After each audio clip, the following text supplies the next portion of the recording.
Moses begins to elaborate on the fact that the division started with Korah, the son of Issachar, the son of Kohath, the son of Levi, and certain Reubenites, Dathan and Abiram.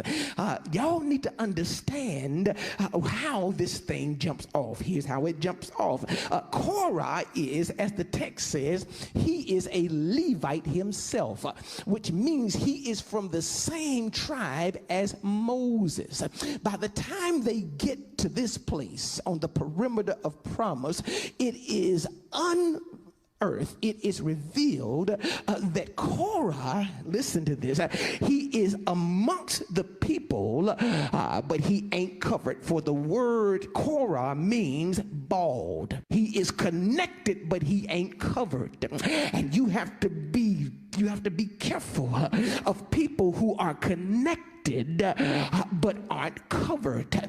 You have to be careful of people, watch this, who have an agenda of bitterness, and it is hidden. Look at what the text says. The text says that Korah, the son of Kohath, he connected with Dathan and Abiram, the sons of Eliab, and their cousin On, the son of Peleth, and they all became insolent. This won't make sense to you until you travel back to the book of Genesis, when Jacob's boys began to have some issues in their family. You remember now that Levi was the third son of Jacob's first wife, Leah, and it was Levi and Simeon who were murderers. They murdered the fellow that killed their sister Dinah. And not only that, but you have to understand that Reuben was the fourth son. And Reuben was a son as well. Reuben was the oldest boy, but Reuben lost his place because it was Reuben who slept with his father's concubine and uncovered his father's nakedness. So now, at the end of all of this, Jacob begins to pronounce blessings or curses over his descendants. And when he begins to pronounce blessings and cursings, remember he had dealt with Levi and Simeon for harboring a spirit of murder.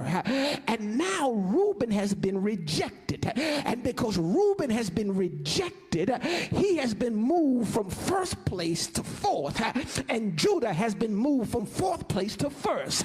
So now you're dealing with people who are bitter, and generational bitterness has permeated the bloodline. And by the time we get to the text, when they're about to move into promise, it is Korah who says, y'all got to catch this, I am a Levite too. And look at who he connects with. He connects with the people who are the descendants of the rejected. I need you to understand that there is no better way for the enemy to cause division than to give people a hidden agenda of bitterness. People who are bitter because things did not turn out the way they wanted it to turn out. People who are bitter because they felt like somebody got what they deserved.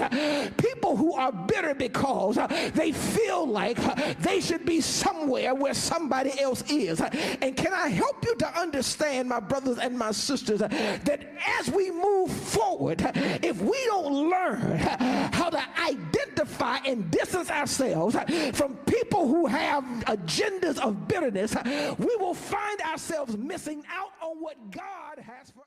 When you read the text, here is what you will find. Korah knows who to appeal to. He knows how to appeal to the people who feel like they have been rejected or are dealing with a spirit of rejection. Please understand that bitterness never starts with you. Let me say that again. Bitterness never starts with you. People who have a spirit of bitterness have had a spirit of bitterness for a while. They just unleash it on you because you're the one who's here right now. And you got to be careful not to get caught up in somebody else's bitter agenda.